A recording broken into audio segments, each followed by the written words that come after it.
related, Right. and persons travel for those. So it is not necessarily recuperative or regenerative medicine, but general health improvement. And we're looking at that in totality. So we have had some investments, and we're seeking further investment. So is it a case where you are going out to business persons and saying, listen, here are the opportunities, are there tax incentives? You know, how is that conversation? As you know, the whole tax incentives have moved to a greater level now, where everybody who is investing can get it. So the small person, the small investor can also qualify before you'd have to have a large level of investment. Right. More and more persons are realizing that small companies are more likely to have a greater hiring potential per capita than large companies, who are better capable of automation, mechanization, and etc. Right.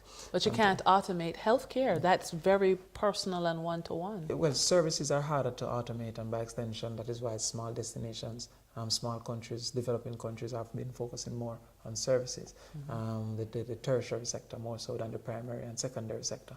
So, for example, you can't buy a quarter tractor. So therefore, no matter how small a land is, still need a tractor.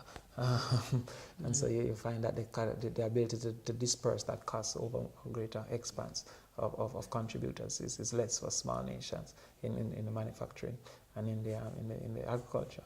And so we're the primary industries.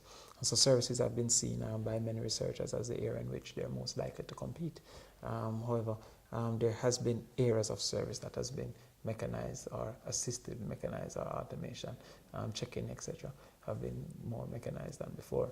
But the healthcare area needs for at least a consultant doctor. Right. And even now there's this thing about telemedicine. Right. So even that is a method of automation where one doctor can interact with much more persons without actually having to be present. So you could have your U.S. doctor can to Skype in Jamaica, and you get a consultant. Right.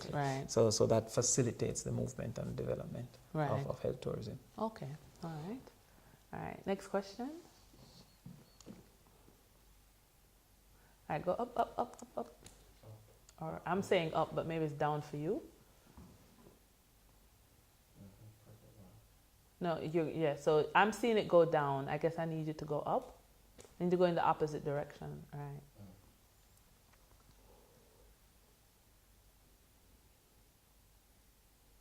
Okay. All right. Stop there. Okay. So we're going to ask the question wide and then zoom. Yeah. All right. Okay. So, yeah. So, 3, 2. So, Damien, how can the average Jamaican profit from tourism? Because that's really the bottom line. Because if I feel that other people are profiting and the money is leaving the country, I don't care. So how can I benefit? There are not a lot of hotels listed on the stock exchange, so I really can't become a shareholder. Buying property in the North Coast is prohibitive.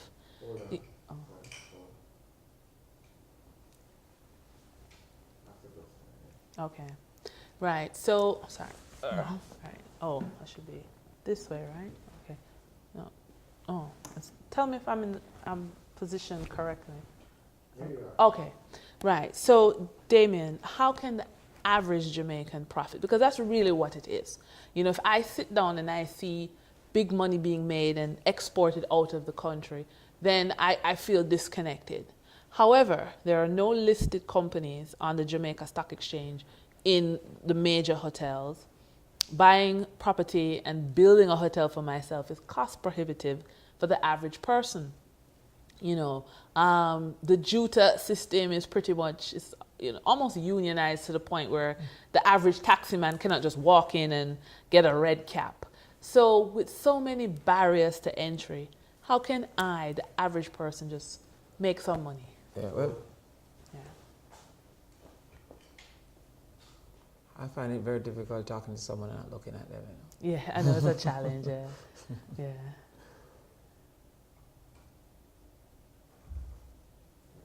All right. 3, 2, go. Yeah, well, the first thing is that I have a little problem with the term average Jamaican because it suggests that there's an above average or a below average Jamaican. Ooh.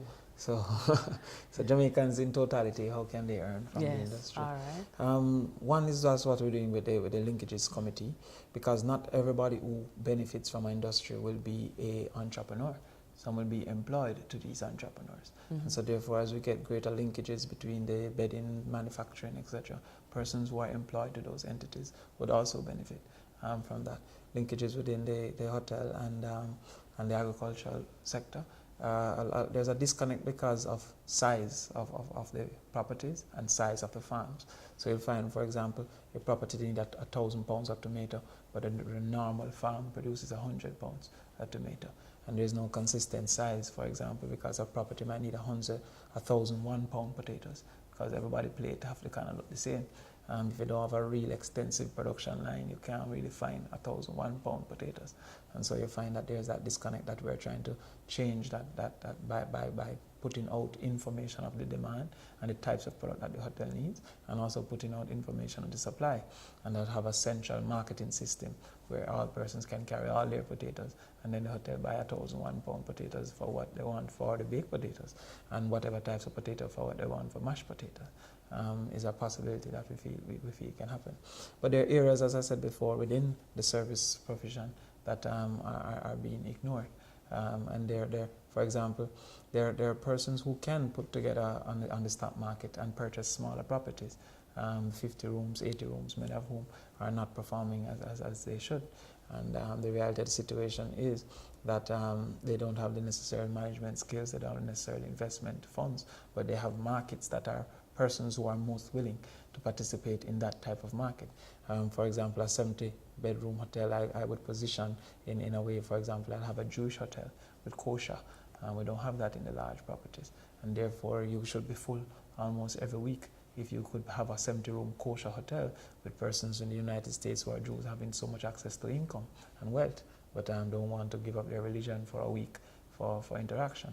And so therefore there are certain areas upon which profit takes ingenuity and risk-taking, and a lot of people want to profit without being willing to take risk or to be to have a level of innovation that is necessary.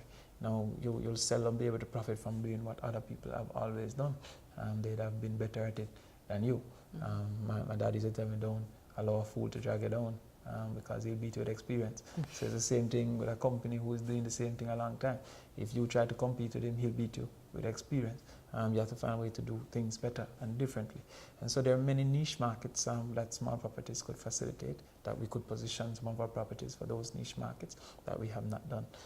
Also, using entertainment as an attractor is a part that we have not focused on. We're now putting together the 90 days of summer promotion, and we have a thing that we call grouping, where persons, especially diaspora persons, can plan events from within the diaspora, seek the market, and then come over with that persons who want to participate.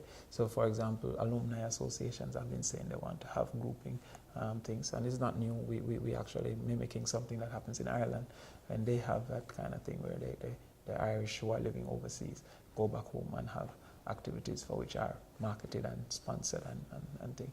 So a lot of times people believe that an investment must be billions of dollars, but it can be $500,000, it can be 100,000, it can be $100, as long as it can make more than $100 in profit. And so these are the different areas that we feel that the Jamaicans, and whether it is average, above or below average, can earn from the industry. So the greater linkage is something that we are very focused on. We don't think that 64 cents should automatically go back overseas, but we must accept that there will be some areas, for example, the bookings will take place overseas. Can diaspora participate more in travel agent services with a greater knowledge? Okay, great. Okay. All right, last question. Right, okay. Ready? And then we'll keep this wide. Oh, all right.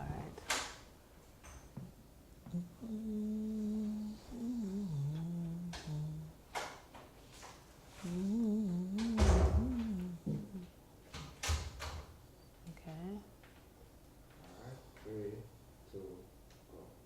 What is the outlook for tourism in Jamaica for the rest of 2014? Damien? The outlook for tourism is very positive. We expect a 12.7% increase in cruise shipping, and that will be very good for the transportation sector. That will be very good for craft. That will be very good for the attractions, in particular the small attractions, because they are very involved in those kind of things. We expect a 1.7% increase in stopover arrivals. And that is so because we pretty much have no more room for growth in certain months. For example, in the months of December, in the winter months, we're pretty much very full, and we're looking for greater investments in rooms. There will be an announcement soon about a development that will give us some more rooms, but not completed this year. So in the future, we should be growing by more than that 1.7%. And there will be greater linkages because of that linkage committee that I spoke of earlier, to create for a greater reach of tourism outside of the host destination. So therefore, the people in St. Elizabeth can look forward to selling more agriculture to hotels.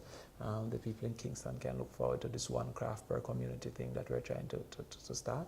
And the Meet the People Day will cause for a greater influx of visitors using communities as an attraction, even if they're not an attractor.